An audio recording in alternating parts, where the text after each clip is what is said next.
जय श्री गणेश दोस्तों। हमारी आज की कहानी का नाम है तोहफा। कहानी अच्छी लगे तो प्लीज चैनल को सब्सक्राइब कर लीजिएगा। अब शुरू करते हैं कहानी। मम्मी जी, आप आजकल ऑनलाइन बहुत शॉपिंग कर रही हैं। जब देखो कुछ ना कुछ आता ही रहता है आपके नाम का। प्राची ने सासू माँ सरला जी से कहा, बहू ये सब मैं नहीं मंगवाती। मेरे पास इतने पैसे ही कहाँ रहते हैं जो कुछ खरीदारी करूं। ये सब तो पूनम और बड़ी बहू भेज देती है। सरला जी ने सहमते हुए कहा, आप हमारे पास रहती हैं तो उनसे कुछ मांगने की क्या ही जरूरत है। हम नहीं देते हैं क्या? प्राची ने पूछा। बहू ये तो तुम अपने ही दिल से पूछो, कहकर सरला जी पैकेट खोलकर देखने लगी। देखा तो प्राची ने भी। तभी सरला जी के फोन की घंटी बजी। देखा तो बेटी पूनम का फोन था। हाँ हेलो बेटा, माँ जन्मदिन की बधाई हो। ये तो बताओ सूट कैसा लगा? आज तुम्हारा जन्मदिन है ना, इसको ही पहन लेना। और हाँ, पहली बार छोटे बेटे के साथ हो। ये तो बताओ क्या क्या तैयारी चल रही है वहाँ? पूनम चहकते हुए पूछी। तू भी ना बेटा, एकदम पागल है। क्या ही जरूरत थी ये सूट भेजने की? अरे प्राची लाती है ना मेरे लिए। और क्या तैयारी चलेगी? चल अभी फोन रखती हूँ, बाद में करूँगी बात, कह सरला जी फोन काट दी। प्राची को कुछ समझ नहीं आया किस तैयारी की बात कर रही हैं। फिर कुछ सोचते हुए वो अपने कमरे में जाकर पूनम को फोन लगा दी। दीदी, आप किस तैयारी की बात कर रही थी? आज कुछ है क्या? अरे भाभी, आपको याद नहीं, आज मम्मी का जन्मदिन है ना, इसलिए तो सूट भेजा है। कुछ दिनों पहले मैं ऐसे ही बातों बातों में पूछने लगी तो बोली, मेरे कपड़े अब टाइट हो रहे हैं, घर में तो मुझे नाइटी में ही आराम लगता है। बाहर जाने के लिए सूट लेने का मन है, देखती हूँ कब लेती हूँ। बस माँ के लिए मैंने भेज दिया। बताओ ना, क्या तैयारी कर रही हो? पूनम चहकते हुए पूछी। मुझे तो याद भी नहीं था, ना आपके भाई ने कुछ बताया। चलिए अब आपने बता दिया तो तैयारी कर लेती हूँ, प्राची ने कहा।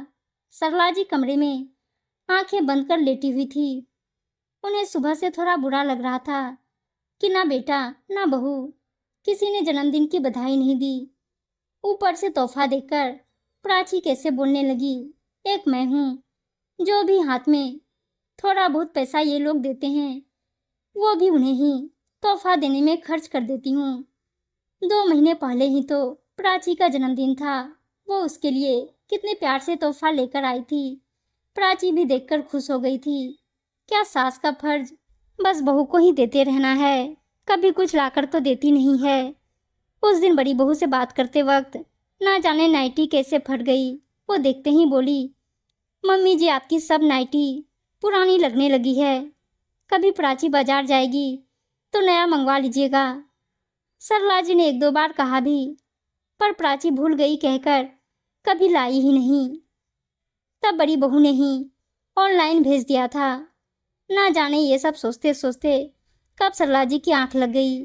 मम्मी जी उठिए, शाम हो गया है, लीजिए चाय पी लीजिए, कहते हुए प्राची सरला जी को उठाने आई। चाय के साथ वो एक तोहफा भी लेकर आई। जन्मदिन की ढेर सारी बधाई मम्मी जी।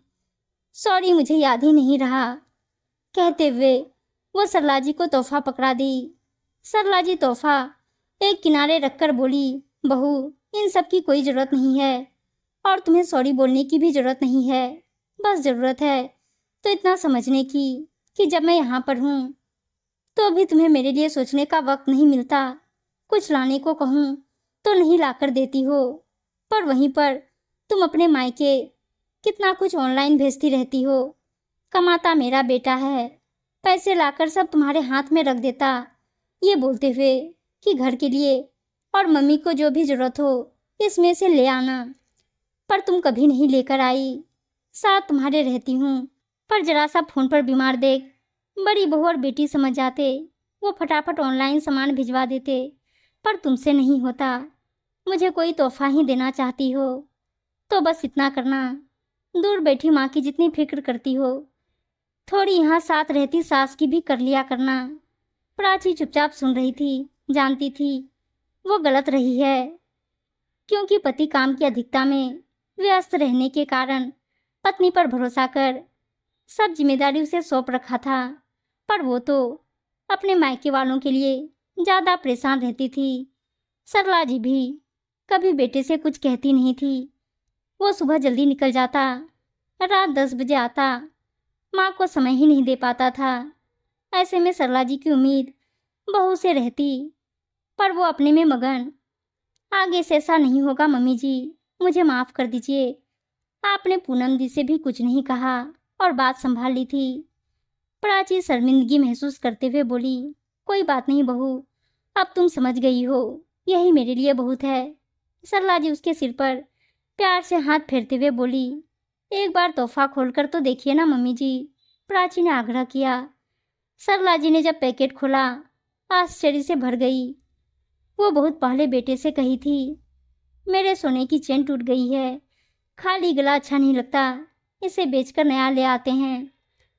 पर समयाभाव में बेटे को लाने का होश ही नहीं रहता था। बस प्राची को आज मौका मिल गया तो वो सास के लिए चेन ले आई। चलो बेटा नहीं, बहू ही सही, मेरी बात मान तो ली।